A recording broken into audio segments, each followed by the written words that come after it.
E aí, pessoal, tudo bem com vocês? Tudo certo?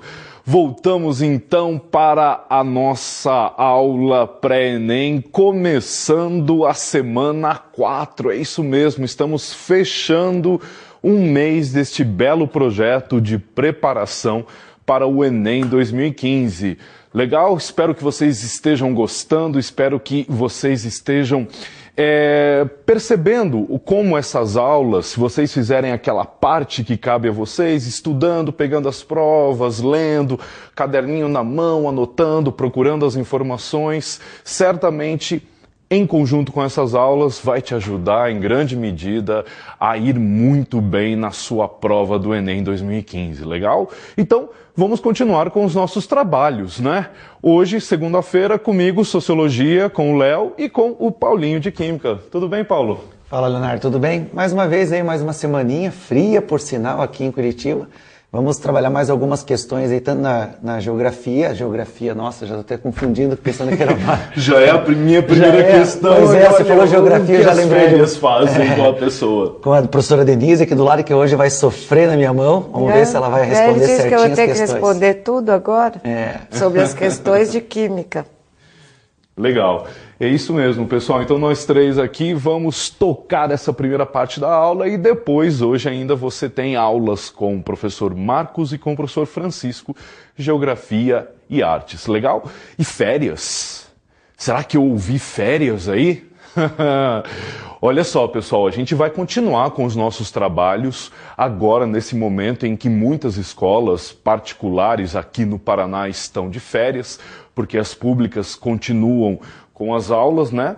Mas, olha só, eu espero que você acompanhe, então, as nossas aulas, espero que você esteja aí, esperto com a gente, mas fica aqui uma primeira dica da aula de hoje, moçada. Férias é importante também. Tá bom? Então, eu sei, você está preocupado, você está afim, você está aí estudando, você estabeleceu um projeto de ir bem nos vestibulares, de ir bem no ENEM, mas as férias também é um momento importante, sobretudo essas do meio do ano, para você, olha, dar uma limpada no espírito, dar uma descansada, né? Quem sabe dar uma viajada, acordar mais tarde, dormir mais tarde, cineminha, uma baladinha, sabe? Abrir um livro, ficar mais despreocupado, porque isso é importante para o seu cérebro, tá? Isso aqui não é nenhuma conversinha não para ganhar vocês aqui, nenhuma conversinha corporativa. Não. O nosso cérebro precisa de um descanso para poder assimilar aquilo que ele vem estudando e para poder, enfim, ter mais ideias, né? Se sentir mais solto para ser mais criativo e original. A neurociência vem descobrindo isso, né, da importância da dispersão para o nosso cérebro, mas nós sociólogos já sabíamos disso há um bom tempo, né? Para vocês terem uma ideia, e fica aqui a dica de leitura, Domenico De Masi, um sociólogo italiano, escreveu um livro já muito importante aí na década de 90, muito atual, chamado O Ócio Criativo. E ele defende ali que a ideia do ócio, esse tempo em que a gente não faz nada, nenhuma obrigação, nenhum trabalho, nenhuma função, é fundamental para nós termos ideias, para nós entendermos melhor aquilo que nós estamos estudando e conceber novas formas discursivas, novas formas de pensar o mundo e poder colocar isso para fora. Legal? Então nós falávamos isso na década de 90, a neurociência vem confirmando isso por meio de estudos cerebrais e eu espero que você usufrua das suas férias também. Ela é importante, não é, pessoal? É verdade. Será que sempre tem que ter um momento de descanso também, né? Eu acho que Demais. Ainda mais agora que a reta vai ser final mesmo, né? O pessoal está aí 3 meses praticamente de alguns vestibulares, mais o ENEM. Então, acho que vale a pena agora, né, nessa semana, por mais que você esteja de férias, né, dar aquela estudadinha tradicional, não precisa pegar as 6 horas de estudos diários, né, que geralmente você está em sala de aula, mais o que se fica em sala de aula, mas acho que fazer uma leitura, acho que você citou um livro, né, aqui a gente comenta vários tópicos importantes dentro de cada grande área, então acho que é importante você sempre estar antenado. Perfeito. Né, às vezes até a gente fala assim, eu pelo menos em sala de aula, eu comento assim, pessoal, faça uma cola daquilo que você está estudando. né? Porque muitas vezes os textos de história, sociologia, filosofia são gigantes. Para você estudar uma coisa muito grande, acho que a melhor forma de você resumir, né, o que está sendo escrito é escrever umas 3, 4 linhas daquele contexto para você gravar realmente, porque você tem que ter todo o processo ali. Não adianta só ficar lendo e não interpretando aquilo que o texto quer nos mencionar, né? Para e pensa, né, no que você está estudando. É verdade isso que o Paulo está dizendo, pessoal. Vocês sabem qual foi o momento em que eu mais aprendi sociologia? Dando aulas de sociologia. Foi quando eu fui obrigado a transmitir esse conhecimento que eu estava estudando há tanto tempo para outras pessoas. Foi o momento em que eu melhor entendi a disciplina que eu estudo. Então, é isso que o Paulo está dizendo, né? Prepare resumos, né? Fale alto aquilo que você está estudando. Quem sabe monte um grupinho de estudos aí, comece, né? Aquele seu amigo manja mais de matemática, aquele outro amigo mais de geografia, aquele lá escreve bem, esse aqui é mais de humanas. Se vocês vão se ensinando mutuamente, vocês estão se ajudando e você está ajudando a consolidar mais ainda aquele conhecimento que você gosta mais. Legal. Denise, férias é importante, né? Eu acho que é interessante preparar um roteiro do dia, né? Então, momento de estudo, momento que você para um pouco para estudar e você se diverte um pouco. Mas uma técnica interessante, que isso que você está falando, Paulo, são aqueles post-its que são colocados... A mãe vai brigar, mas você pode pôr que até o final do ano ela aguenta. Os post-its colocados nas paredes que você consegue todo dia revisar tudo aquilo que você está estudando constantemente. Então, é uma técnica interessante que facilita não só a aprendizagem, como também a compreensão. Ótimo, legal, pessoal. Espalhem pela sua casa post-its, geladeira, parede, cachorro e vai montando o seu mundo do preparo para os vestibulares, para o Enem dentro da sua casa. É só por um ano, né? Os pais vão entender, os responsáveis vão entender. Então, vamos lá. Uma primeira questão de sociologia que envolve bastante também a geografia, tá? Eu vou ler com vocês a questão, o texto da questão, e aí a gente faz alguns comentários sobre ela. Vamos lá?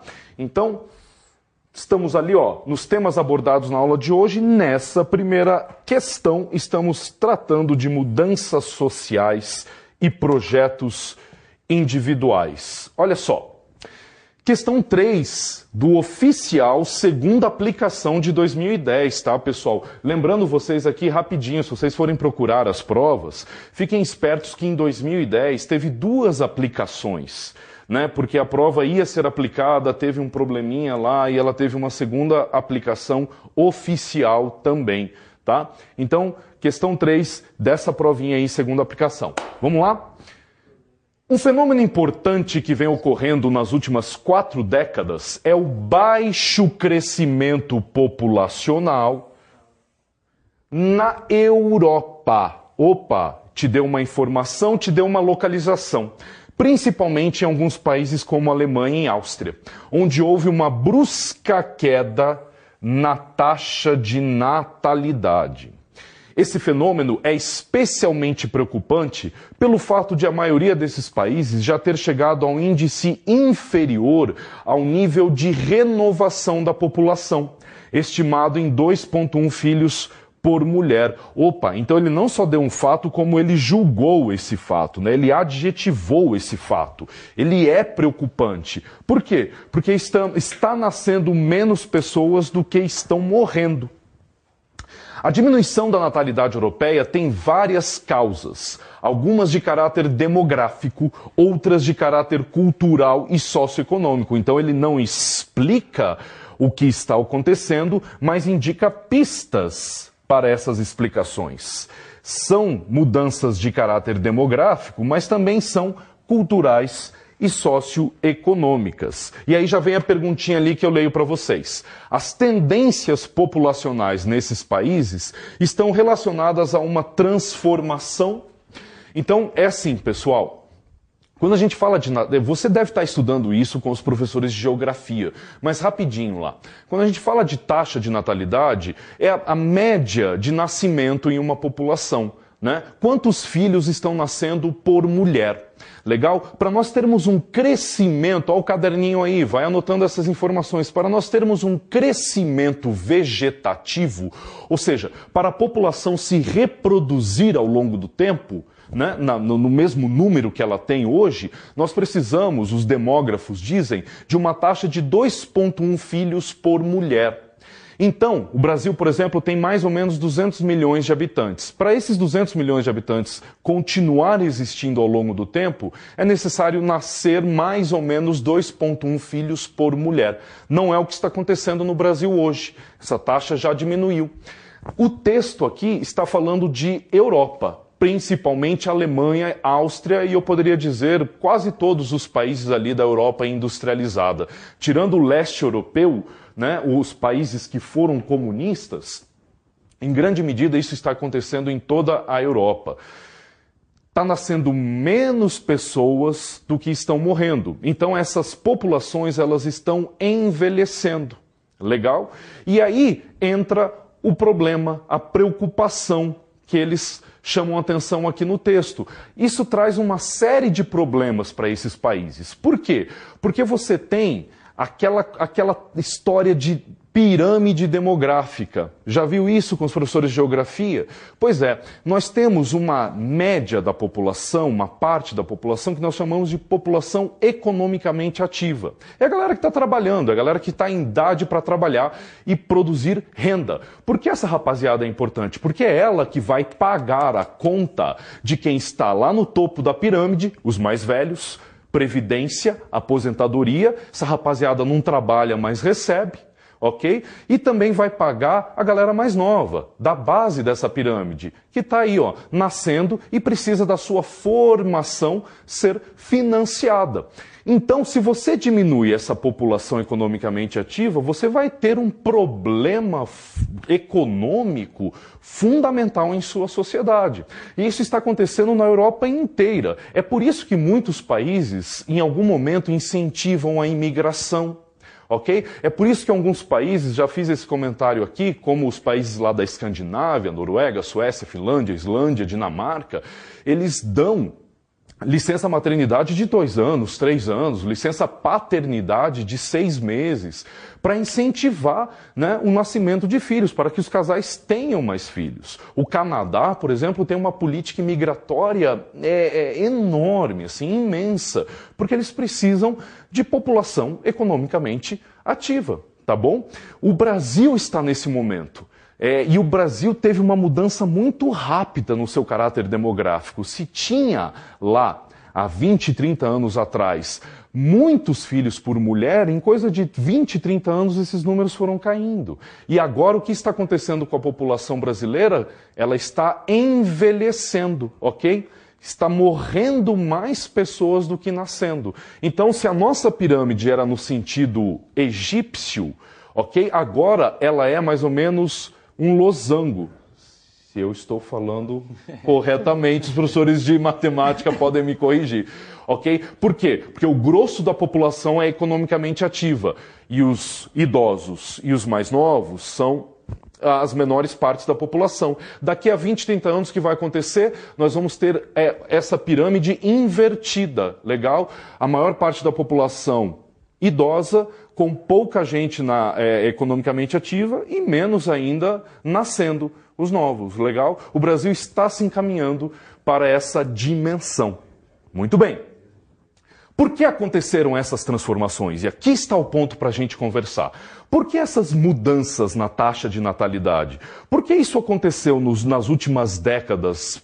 Primeiro na Europa e vem acontecendo nos países em desenvolvimento, como o Brasil, África do Sul, em alguma medida, em algumas classes sociais na Índia e na China, mas em termos gerais isso ainda não está acontecendo nesses países, tá bom? Por que isso vem ocorrendo então? Pessoal, urbanização. Legal? Vocês vivem essa realidade enquanto jovens.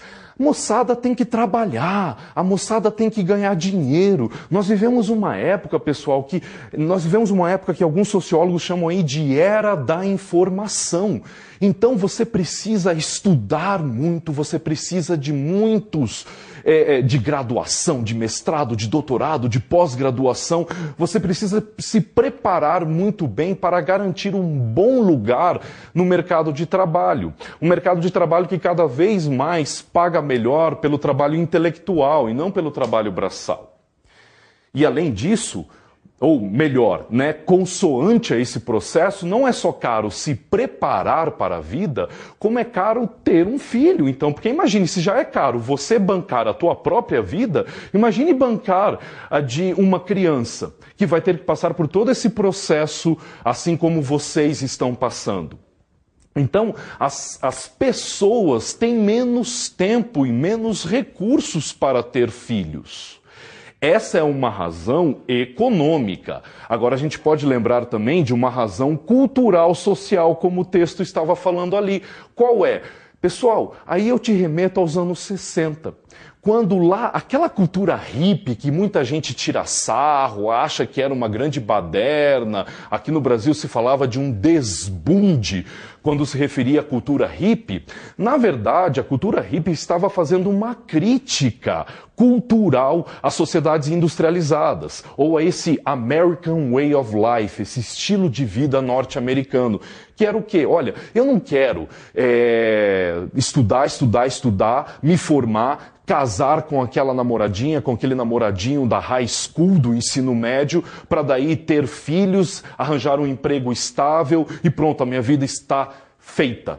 Não, eu quero fazer o quê? Eu quero conhecer o mundo, eu quero viajar, eu quero explorar o meu corpo, eu quero explorar os relacionamentos, eu quero explorar a minha consciência por meio das drogas. Então, os hippies faziam toda essa crítica cultural aos padrões comportamentais da época. Ora, essa crítica dos anos 60 hoje se tornou padrão. Os jovens, eles estão muito mais interessados em viver a vida louca, sabe? Em depois de terminar a faculdade, em fazer uma Eurotrip. Não é isso, não está aí na tua cabeça como sonho, como desejo, pegar um mochilão, sair pela Europa, conhecendo o mundo, fazer um intercâmbio nos Estados Unidos, Ciências Sem Fronteiras aí bombando, um projeto do governo, mas que estimulou muitos jovens porque faz parte dos interesses culturais dessa molecada. Então a galera hoje está mais interessada em se descobrir, descobrindo o mundo, do que formar família, ter filhos e, enfim, se assentar socialmente e economicamente. Então é claro, se você tem esses projetos de se você tem esses projetos de vida, é claro que você vai ter filhos, depois, em um outro momento. Então, até nós estávamos conversando aqui, pessoal, as diferenças de idade quando o pessoal teve filhos é muito clássico hoje. O pessoal de uma geração anterior teve filhos lá pelos seus 20 anos aqui no Brasil. Aí uma geração mais próxima, uma segunda geração teve filhos aos seus 30 anos. E quem está hoje com 30 e poucos anos ainda nem teve filho. Então, você associa essas dimensões econômicas e essas dimensões culturais e você entende por que as pessoas estão tendo menos filhos, consequentemente a taxa de natalidade está caindo, consequentemente a população está envelhecendo. Legal? Olha só como essa questão vai ser levantada aqui pelas alternativas do item. Vamos lá? As tendências populacionais nesses países estão relacionadas a uma transformação. Que transformação é essa? Opa, aí ó. Na estrutura familiar dessas sociedades, impactada por mudanças nos projetos de vida das novas gerações, no comportamento das mulheres mais jovens, que têm imposto seus planos de maternidade aos homens. Como assim? Será que as mulheres estão dizendo para os homens, olha, eu quero ter mais filhos e vocês precisam aceitar esse meu desejo? Será que uma afirmação como essa coaduna-se, converge com o texto de suporte da questão? No número de casamentos que cresceu nos últimos anos, reforçando a estrutura familiar tradicional? No fornecimento de pensões de aposentadoria em queda diante de uma população de maioria jovem? na taxa de mortalidade infantil europeia em contínua ascensão decorrente de pandemias na primeira infância? Será que um continente tão industrializado, tão desenvolvido assim, vai ter problemas de doenças e saúde na primeira infância? Pessoal, se você acompanhou aqui a minha explicação, a minha leitura da questão, está muito fácil de você perceber que é a primeira alternativa A, a resposta correta da questão. Trata-se de uma mudança no sentido de família, legal? Que tem a ver com esses projetos sociais, com esses projetos de vida das novas gerações. Legal? Estava lendo o jornal esses dias e fiquei sabendo de um livro que está sendo muito lido, best-seller, mais vendido lá nos Estados Unidos, que é a história de uma menina jovem, que ela é assim, um guia para você ser solteiro a vida inteira. Né? Olha que maluco isso. Você tem um dos livros mais vendidos nos Estados Unidos hoje, é um guia para como ser solteiro a vida inteira. Maluco isso, né? Cara, isso mexe com tanta coisa na nossa vida, arquitetura, por exemplo. Né? Há 20, 30 anos atrás, os apartamentos nas grandes cidades eram feitos para famílias de 3, de 4 pessoas, ok? Eram apartamentos grandes. Hoje não, você tem aí aquilo que a gente chama de caixas de fósforo, assim, uns apartamentinhos de 30, 40 metros, super pequenininhos, sendo vendidos. Por quê? A ideia de uma vida dinâmica, onde a pessoa não come em casa, onde a pessoa fica pouco tempo em casa, onde, claro, né, muito provavelmente essa pessoa vai ser solteira. Legal? Então são todas essas transformações socioeconômicas aí que estão impactando as nossas vidas e mexem com os seus projetos de vida, com os meus projetos de vida, né, pessoal? Interessante a questão, né? Eu estava até olhando aqui em relação ao Banco Mundial, que aponta esse aumento, né, de idosos. 2050, metade da população do Brasil serão idosos. Daí essas alterações na aposentadoria, né, tudo isso que vai sendo alterado em função das mudanças, né? Das mudanças culturais, de comportamento, de família. De fato, as casas eram maiores, né? Muito mais filhos. Antigamente era uma média de 3, 4. Depois ficaram 2. E por fim 1, né? Que é mais fácil até de você lidar com os gastos. Pensem nas suas histórias, pessoal. Olha, uso a minha para exemplificar para vocês. Minha avó teve 12 filhos. 6 morreram logo depois do nascimento. Era algo muito normal, era algo muito comum nas famílias do campo aqui do Brasil, interiorzão do Paraná, interiorzão de São Paulo. Minha mãe, uma das 6 que sobreviveram, teve um filho. Eu estou com 34 e nada ainda. E muito provavelmente até os 40 vai ser difícil aparecer alguém aí que vai carregar o meu sobrenome para a eternidade. Legal? Então são mudanças que, se você conversar com as pessoas da sua família, você vai observar como elas estão rolando. E olha como todas essas mudanças impactam na mídia, naquilo que você está aí lendo nos jornais agora. O Brasil não estava discutindo há 2 semanas atrás, algumas semanas atrás, a mudança no fator previdenciário. São mudanças na previdência social, na aposentadoria pública do país. Essas mudanças precisam ser feitas, por quê? Porque vai chegar um momento em que a gente vai ter muitos idosos consumindo aposentadoria e poucas pessoas produzindo renda e pagando essas aposentadorias. Então, se você não ajusta os valores da aposentadoria de acordo com essas mudanças demográficas, vai chegar uma hora que essa previdência vai estar completamente arrombada, ok? Falidaça. É o que está acontecendo na Grécia, por exemplo. Né? Essa é uma das principais discussões na Grécia hoje. Né? Eles não têm como financiar a sua aposentadoria. A Troika, o Banco Europeu, o FMI, está falando, Grécia, vocês precisam ajustar esses valores. E a população grega decidiu recentemente que não, eles não querem fazer essas mudanças previdenciárias, entre outras mudanças. Perfeito? Maravilha, então agora vamos lá para outra questão que mexe com um tema fundamental da sociologia e que vai aparecer na sua prova. Questão de diversidade cultural, hibridez cultural, pureza cultural. Essas palavrinhas, essas expressões aí que às vezes podem nos confundir, tá? Vamos ler o texto? Olha só. Tá lá, questão 22 da segunda aplicação 2010. A hibridez. Paulo, quando você fala em hibridez, já vem outra coisa, né, na sua aula. Fala de água, recursos hídricos. Aqui não. A gente vai usar essa expressão, essa palavra que lembra algo, a água, né? A hibridez, nas ciências humanas, pessoal, descreve a cultura de pessoas que mantêm suas conexões com a terra de seus antepassados, relacionando-se com a cultura do local que habitam. Ora, então, duas culturas aí, ao mesmo tempo conectadas. Eles não anseiam retornar à sua pátria ou recuperar qualquer identidade étnica pura ou absoluta. Ainda assim, preservam traços de outras culturas, tradições e histórias e resistem à assimilação. Moçada, seguinte, hibridez cultural.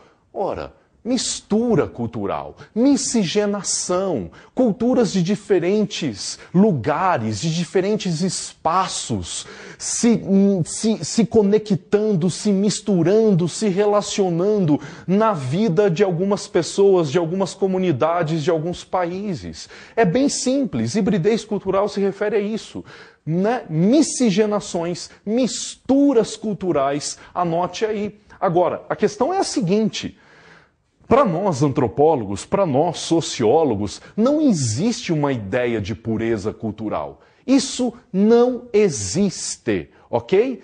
É muito mais um discurso, uma retórica do que uma realidade, porque toda cultura, todo país, toda nação é produto de misturas, ok? O Brasil, pelo amor de Deus, né? O Brasil é uma grande mistura entre diversas matrizes étnicas, sobretudo a indígena, a africana e a europeia portuguesa, mas depois vieram os japoneses, os árabes, e isso aqui virou um grande caldeirão de cultura que faz o que a gente conhece hoje, né? Basta vocês verem o que é o carnaval no Brasil.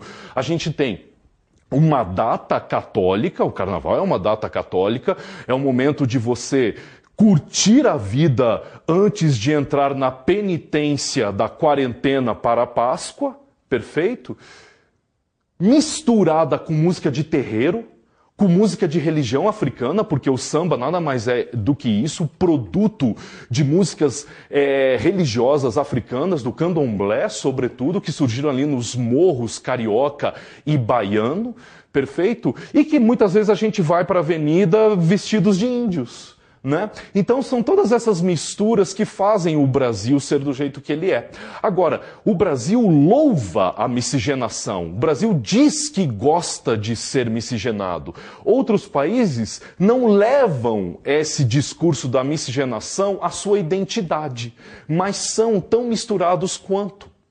Por isso que a história de pureza cultural do Hitler, lá durante a Alemanha nazista, a ideia de limpar a etnia germânica de toda espécie de contaminação de outras etnias, é um grande discurso, porque por mais que ele retirasse toda a influência de povos como o judaísmo, os ciganos ou os eslavos, que ele tinha um problema também, a própria cultura germânica é produto de uma série de transformações, de uma série de hibridezes culturais. Perfeito? Então a questão vai fazer essa relação. Ela vai te perguntar se você percebe as diferenças entre a ideia de pureza cultural e a ideia de hibridez cultural. Olha só, eu vou ali para as alternativas e a gente vai dar uma olhada. Deixa eu voltar aqui, volta ali para mim, por favor, Paulo, um minuto. Aí, ó, olha o comando da questão. Contrapondo o fenômeno da hibridez à ideia de pureza cultural, e por isso que ela está em aspas aqui, pessoal, porque para nós sociólogos, pureza cultural não existe. Ok? Leonardo, você está falando nós antropólogos aí? Que antropólogo é esse? Que antropologia é essa? Você não é professor de sociologia, pessoal? Ó, quando a gente fala em sociologia, nós na verdade estamos falando de antropologia, sociologia e ciência política, tá bom? São essas três disciplinas que compõem o que nós chamamos de sociologia. Eu, na verdade, sou um antropólogo, mas que consigo conversar tranquilamente com vocês sobre questões mais propriamente da sociologia, tá bom? Então, disciplinas irmãs, perfeito? Vamos lá para as alternativas agora. Aí, populações demonstram menosprezo por seu patrimônio? Opa, mas espera aí, se eu contrapor a ideia de hibridez à de pureza, ele está perguntando para nós o que é hibridez aqui nas alternativas.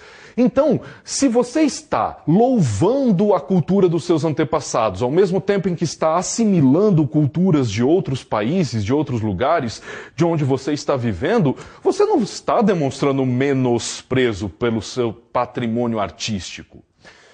Elementos culturais autênticos são descaracterizados e reintroduzidos com valores mais altos. Não, os valores são os mesmos, os valores se transformaram, perfeito? Criações originais, se você entendeu o que eu expliquei de hibridez cultural, não existe uma ideia de originalidade cultural, ok? Aquela conversa daquele químico, na natureza nada se cria, tudo se copia. Nada se cria, tudo se transforma. Nada transforma. Se perde, nada se cria, tudo se transforma. Lamarck? Lavoisier. Pessoal, pensem nessa mesma frase para questões culturais. Nada se perde, nada se ganha, tudo se transforma. Ok? Então não há ideia de uma originalidade sendo perdida. Legal? Há uma transformação, uma nova ressignificação. Quer um exemplo disso? Escuta Chico Science. Curte Chico Science? Chico Science é aquele artista, aquele músico que infelizmente faleceu, mas a sua banda se mantém ativa, a Nação Zumbi, lá de Recife, onde eles falam titia. Curitiba, eles falam. E lá, Chico Science pegou os ritmos locais do Recife, como o quebra-coco e principalmente o maracatu, e misturou com rock e com rap. Então a frase que ele gostava muito de falar, né, a ideia de enfiar uma antena parabólica no mangue, é exatamente essa ideia de hibridez cultural. Eu estou ligado aos estilos musicais do mundo, como o rap e o rock, mas eu não perco o meu contato com as músicas e tradições locais. Eu transformo o rap, eu transformo o maracatu, mas eu não perco nenhum dos dois. Perfeito? Escuta aquela música que é uma regravação, na verdade, Maracatu Atômico, que de repente vem uma bateria de maracatu e aí entra um wah-wah, que é a guitarrinha que o Jimi Hendrix usava, era o efeito que o Jimi Hendrix usava na sua guitarra. Perfeito? Vamos lá, só para terminar aqui, então, meu tempo está acabando, como eu falo, meu Deus do céu. É a E, a alternativa correta. Intercâmbios entre diferentes povos e campos de produção cultural passam a gerar novos produtos e manifestações, ok? Pessoal, eu tenho mais uma questão que eu vou pular para lembrar vocês aqui, ó, deste filme e deste livro. Tá aí, ó, O Menino do Pijama Listrado. É um livro, perfeito, mas também foi feito um filme a partir desse livro, uma história linda, uma história de uma criança na época da Segunda Guerra Mundial, na Alemanha, que conhece uma criança judia que está presa nos campos de concentração nazistas. Então é nessa relação entre duas crianças completamente diferentes em que eles descobrem as diferenças e acabam criando uma amizade num momento extremamente delicado, né? Onde a ideia de diferença está sendo justamente negada. Legal? Denise, conhece esse livro, conhece esse filme? Bonito, né? Esse livro normalmente ele é muito indicado, principalmente para o ensino fundamental, né? Porque ele trata justamente dessas questões, né? Muito comuns até nessa faixa etária. De descoberta das diferenças. Legal? Recomendo a todos vocês, pessoal, e também para vocês exercitarem essas diferenças, tem a indicação de um outro filme, um filme brasileiro aqui. Põe lá na tela para mim, por favor. Um filme brasileiro chamado Colegas, que conta a história de um grupo de amigos com síndrome de Down. Legal? São jovens com síndrome de Down que estão tentando viver a vida como normalmente se vive a vida, né? Então a brincadeira do filme é, olha, por mais diferente que você possa parecer, na verdade, as diferenças são normais. Essa expressão tão clichê que na verdade é muitas vezes difícil de a gente conceber. Não é? Então, assistam esses filmes, leiam esses livros e fiquem bem. Daqui a pouco voltamos com o Paulinho mandando tudo na química. Beleza? Abração. Tchau, tchau.